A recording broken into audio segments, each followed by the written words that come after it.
అనా పైసతో సహా లెక్కలు తెలుసు అని చెప్పి పెద్ద పెద్ద డైలాగులు కొట్టి ఆ రోజు టీవీల ముందు సొల్లు పురాణం చెప్పింది నువ్వు నీ డిప్యూటీ సీఎం కాదా?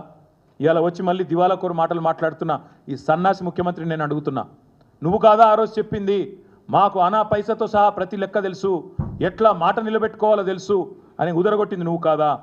ఆ రోజు దొంగ లెక్కలు, ఈరోజు కాకి అరుపులు. అందుకే మేము అనేది దమ్ముంటే అప్పులపై కారు కూతలు కాదు, నీ అసమర్థ పాలన పైన శ్వేతపత్రం విడుదల చెయ్యి. నువ్వు చేసింది ఏందో చెప్పు. నువ్వు చేసింది ఏంది నిజానికి? ఈ సంవత్సరంలో కేసీఆర్ ఇచ్చిన ఉద్యోగాలు నీ ఖాతాలో రాయించుకుంటావు. నువ్వు ఎన్ని ఉద్యోగాలు ఇచ్చినా మొత్తం తిప్పి తిప్పి కొడితే 12,000 ఉద్యోగాలు ఇచ్చిండు రేవంత్ రెడ్డి. సంవత్సరంలో 2 లక్షల ఉద్యోగాలని చెప్పి దివాలాకోరు మాటలు చెప్పి గద్దెనెక్కిన కాంగ్రెస్ సంవత్సర కాలంలో ఇచ్చింది. రాహుల్ గాంధీకి రేపు ఎల్లుండి ఉత్తరం రాస్తా, మొత్తం నీ బండారం ఏందో నీ కథ ఏందో ఆయనకు తెలియదని నేను అనుకుంటలేను, కానీ తెలిసినా తెలియనట్టు యాక్టింగ్ చేస్తున్నాడు. ఆయన కూడా స్వాతిముత్యం యాక్టింగ్ చేస్తున్నాడు కాబట్టి ఆయన బండారం నీ బండారం బయట పెట్టాలి కాబట్టి చెప్తున్నా. నీ రాహుల్ గాంధీ అన్నట్టు ఆయన మీ నాయకుడు అశోక్ నగర్కి వచ్చిండు, మొదటి సంవత్సరంలో 2 లక్షల ఉద్యోగాలు ఇస్తా అని చెప్పి తెలుగులో ట్వీట్లు పెట్టిండు, నమ్మబలికిండు, తెలంగాణ యువతను మోసం చేసిండు. నీ ప్రభుత్వం వచ్చినాక నువ్వు ఇప్పటిదాకా ఇచ్చింది సంవత్సరంలో 12,000 చిల్లర ఉద్యోగాలు మాత్రమే. ఇంకా 1,87,000 ఉద్యోగాలు నీ ప్రభుత్వం బాకీ ఉంది తెలంగాణ యువతకు. అందుకే నేను అనేది రేవంత్ రెడ్డి నిన్ను వదిలిపెట్టం, నువ్వెన్ని తప్పుడు కూతలు కూసినా నిన్ను వదిలిపెట్టే సమస్య లేదు. ఉద్యోగాలు ఇచ్చింది కేసీఆర్, అవి నీ ఖాతాలో వేసుకునే ప్రయత్నం చేస్తూ ఉన్నావు. రుణమాఫీ బోగస్ అని తేలిపోయింది. రైతులు ఏ ఊరికి పోయినా తిరుగుతూ ఉన్నారు, కాలేదు, 2 లక్షల లోపు కూడా కాలేదు. నాకు పొద్దున్నే నరేందర్ రెడ్డి అని రిటైర్డ్ టీచర్ పెద్ద మెసేజ్ పంపిండు, సార్ నాది కానే కాలేదు, ఇది నా ఫోన్ నెంబర్, ఇది నా అకౌంట్ నెంబర్, జర మాట్లాడండి అసెంబ్లీలో అని పొద్దున్నే మెసేజ్ పంపిండు. ఒకటి కాదు, నీకు చేతనైతే దమ్ముంటే ఊరూరు అడుగు తెప్పించుకో వివరాలు. ఎక్కడ కూడా రుణమాఫీ పాక్షికంగా అయింది తప్ప పూర్తిగా కానే కాలే. 49,500 కోట్ల కాడ మొదలైంది కథ. ఇవాళ నువ్వు 20,000 కోట్లతో ముగించినా అని చెప్తున్నావు. ఆ 20,000 కూడా పడలే, 20,000 కోట్లు కూడా పడలే. నీ బట్టి విక్రమార్క నీ ఫైనాన్స్ మినిస్టర్ చెప్తున్న ప్రకారమే 11-12,000 కోట్లు దాటలే. ఇది వాస్తవం రేవంత్ రెడ్డి, తెలుసుకో. అందరిని ప్రజలను రైతులను పిచ్చోళ్ళని చేసినట్టు మాట్లాడు బంద్ చేయి. డబ్బు సంచులతో దొరికిన దొంగనే కదా దొంగ అని అరిచినట్టు ఇవాళ మళ్ళీ ఇష్టం వచ్చినట్టు మాట్లాడుతూ ఉన్నాడు. ఒకవైపు విజయోత్సవాలట. ఎందుకు విజయోత్సవాలు? రైతుల ఆత్మహత్యలు పెరిగినందుక, ఆగిపోయిన నేత కార్మికుల ఆత్మహత్యలు తిరిగి ప్రారంభమైనందుక, లేదా 48 మంది గురుకులాల్లో చచ్చిపోయే పరిస్థితులు కల్పించినందుక, లేదా 50 మంది పైచిలకు ఆటో డ్రైవర్లు ఆత్మహత్యలు చేసుకునే పరిస్థితిని వారికి తీసుకొచ్చినందుక, ఇచ్చిన మాట తప్పినందుక, లేదా మొత్తం రాష్ట్రాన్ని అతలాకుతలం చేసినందుక, దేనికి? అందుకే మేము అనేది తెలంగాణలో మళ్ళీ ప్రభుత్వ హత్యలు ప్రారంభమైనాయి. ప్రభుత్వ హత్యలు అంటున్నా నేను, నీ మాట నేనే వాడుతున్నా, నువ్వే అను గతంలో. ఉద్దేశపూర్వక క్రిమినల్ నెగ్లిజెన్స్ వల్ల ఎవరు మరణించినా అది ప్రభుత్వ హత్యనే అని ఆనాడు ప్రతిపక్షంలో ఉండి మీరే చెప్పిండ్రు. అందుకే నేను అంటున్నా, ఇవాళ చనిపోయిన గురుకుల పిల్లలు ప్రభుత్వ హత్యలే, మొన్న చనిపోయిన శైలజది ప్రభుత్వ హత్యనే, చనిపోయిన ఆటో డ్రైవర్లన్నీ ప్రభుత్వ హత్యలే, చనిపోయిన రైతులై ప్రభుత్వ హత్యలే, బలవన్మరణానికి పాల్పడ్డ ఆత్మహత్యలు చేసుకున్న నేత కార్మికులై ఖచ్చితంగా ప్రభుత్వ హత్యలే. అందుకే తెలంగాణలో మళ్ళీ ప్రభుత్వ హత్యల పరంపర ప్రారంభమైంది అంటున్నా. మేము గురుకులాల్లో ఉన్న పిల్లలను ఎవరెస్ట్ ఎక్కించినాం, నువ్వు వాళ్ళని పాడెక్కిస్తా ఉన్నావు. ఇంతకంటే నీచం ఇంకోటి ఉంటుందా? ఇంతకంటే నీచమైన ప్రభుత్వం ఇంకోటి ఉంటుందా? కనీసం పిల్లలకు బువ్వ చక్కగా పెట్టలేక మా ఆర్ఎస్ ప్రవీణ్ కుమార్ మీద ఏడుపులు, ఆయన కుట్ర చేసిండట, నేను కుట్ర చేసినమాట. సిగ్గన్నా ఉండాలా కనీసం మాట్లాడడానికి. ఇదో ప్రభుత్వం, మీదో బతుకు. మేము ఇవాళ మీ ముందు మీతో పాటు మొత్తం రాష్ట్ర ప్రజల ముందు కొన్ని విషయాలు స్పష్టంగా చెప్పదలుచుకున్నాం. ఇవాళ రేవంత్ రెడ్డి గారి దిక్కుమాలిన ప్రభుత్వం చెప్తున్న దివాలాకోరు మాటలకు ఇవి సమాధానాలు. ఆర్బీఐ లెక్కలు, సోషియో ఎకనామిక్ సర్వే లెక్కలు ఇవి నాయిగావు. మేము 10 ఏళ్లలో ఏం చేసినాం అంటాడు. తెలంగాణ 10 ఏళ్లలో కేసీఆర్ ఏం చేసిండు? ఈ సన్నాసి మాటలు మాట్లాడేది. మేము దివ్యమైన తెలంగాణగా మేము మార్చినాం, లెక్కలతో సహా నేను చెప్తా.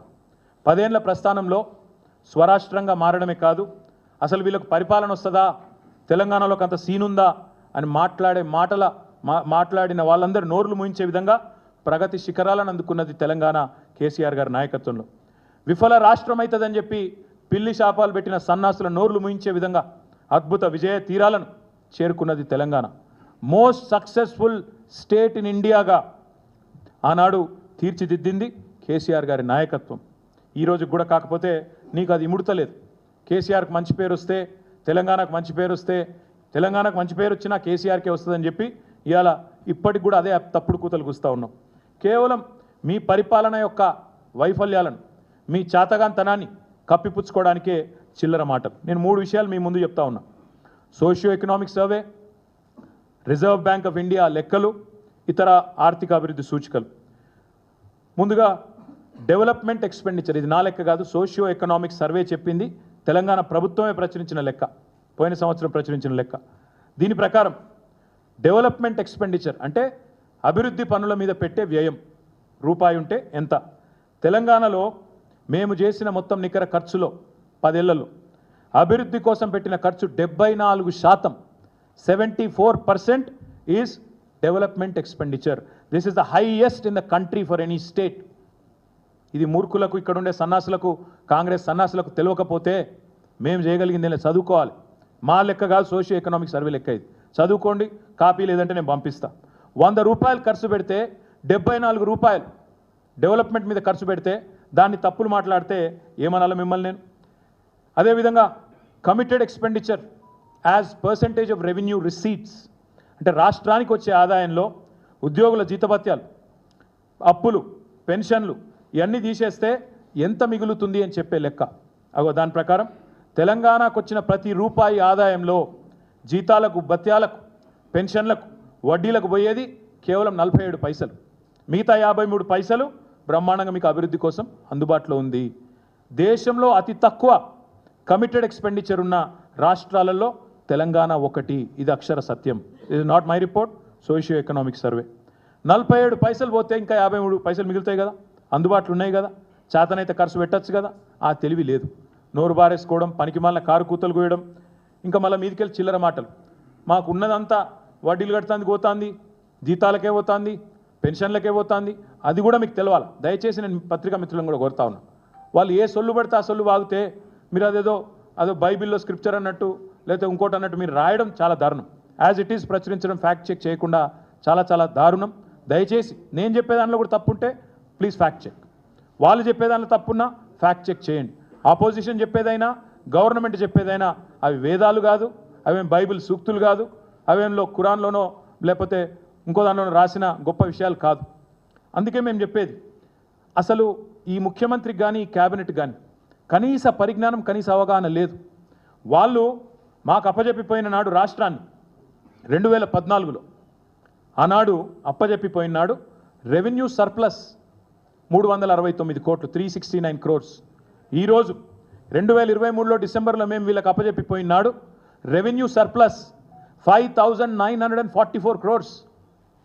5,944 crores అంటే 16 రెట్లు ఎక్కువ సర్ప్లస్తో మీకు అప్పచెప్పి వచ్చినాం మేము. రెవెన్యూ సర్ప్లస్ అంటే ఏంది అసలు? Revenue receipts minus revenue expenditure. Revenue receipts అంటే ఏంది? రాష్ట్రం యొక్క సొంత ఆదాయం, కేంద్రం మీద గ్రాంట్స్ మీద ఆధారపడకుండా రాష్ట్రం యొక్క సొంత ఆదాయం ఏదైతే ఉంటుందో దాన్ని రెవెన్యూ రిసీట్స్ అంటారు. అంటే దబ్బన మోడీకి కోపం వచ్చింది, రూపాయి ఇయ్యడనుకో, రూపాయి కూడా ఇయ్యడనుకో, మరి అప్పుడు రాష్ట్రం మిగుల్లో ఉంటుందా లేక లోట్లో ఉంటుందా అనేది పాయింట్. మోడీకి కోపం వచ్చి కేంద్రం నుంచి మనకు రావాల్సిన పైసా ఒక్కటి రాకపోయినా, లేదా డెవల్యూషన్ కూడా మనకు రాజ్యాంగబద్ధంగా రావాల్సింది రాకపోయినా, తెలంగాణ యొక్క పరిస్థితి ఏంటంటే ఆర్థిక పరిస్థితి మేము వదిలిపెట్టిపోయినాడు, మేము దిగిపోయినాడు. రెవెన్యూ రెసీట్స్ పరంగా చూస్తే అగ్రభాగాన భారతదేశంలో ఉన్నాం, టాప్ 2nd ప్లేస్లో ఉన్నాం. Revenue receipts minus revenue expenditure అంటే రెవెన్యూ ఎక్స్పెండిచర్ అంటే ఏంటిది? శాలరీ, ఉద్యోగుల జీతభత్యాలు, డిఏలు, వాళ్ళకి ఇచ్చే ఇంక్రిమెంట్లు, అదేవిధంగా పెన్షనర్ల పెన్షన్లు, అన్నిటికన్నా ముఖ్యంగా రాష్ట్రం చేసిన అప్పులకు, రాష్ట్రానికి ఉన్న అప్పులకు కట్టే వడ్డీతో సహా ఇవన్నీ, అండ్ సబ్సిడీలు, ఇవన్నీ తీసేసినాక కూడా రెవెన్యూ రిసీట్లకు వెళ్ళి రెవెన్యూ ఎక్స్పెండిచర్ తీసేసినాక మేము దిగిపోయిన నాడు 5,944 కోట్ల రెవెన్యూ సర్ప్లస్తో అప్పచెప్పినాం. అందుకే నేను అనేది, ఇప్పటి నుంచి ఎవరైనా తప్పుడు కూతలు కూస్తే మేమేదో వాళ్ళు కనీసం వడ్డీలు కట్టలేక అప్పుల పాలైపోయి జీతాలు ఇవ్వలేక అంటే, అయితే మీకు బడ్జెట్లో ఏం పెట్టినో అదన్నా తెలియదు. మీరు పెట్టిన బడ్జెట్లో ఏముందో మీకే తెలియదు. మీ రెవెన్యూ మంత్రి పెట్టింది ఇప్పుడు లెక్క, నేను చెప్పింది కాదు. మీ ఫైనాన్స్ మినిస్టర్ పెట్టిన లెక్క ఇది. డిప్యూటీ సీఎం పెట్టిన లెక్క మొన్న బడ్జెట్లో 5,944 crore. అన్ని ఖర్చులు పోను, రాష్ట్ర సొంత రెవెన్యూ, సొంత ఆదాయం మైనస్ జీతాలు, భత్యాలు, వడ్డీలు, సబ్సిడీలు పోతే మిగులు ఉంది అని చెప్తా ఉన్నారు. మరి మీరు ఎందుకు ఈ తప్పుడు కూతలు కూస్తున్నారు?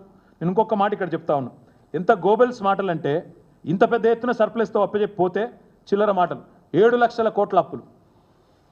ఈ 7 లక్షల కోట్ల అప్పులు అనే దానికంటే ఇంక అంతకంటే పెద్ద అబద్ధం ఇంకోటి లేదు. నిజానికి అబద్ధానికి అంగీలాగు దొరికితే ఇప్పుడు అనుముల రేవంత్ రెడ్డి అవుతాడు.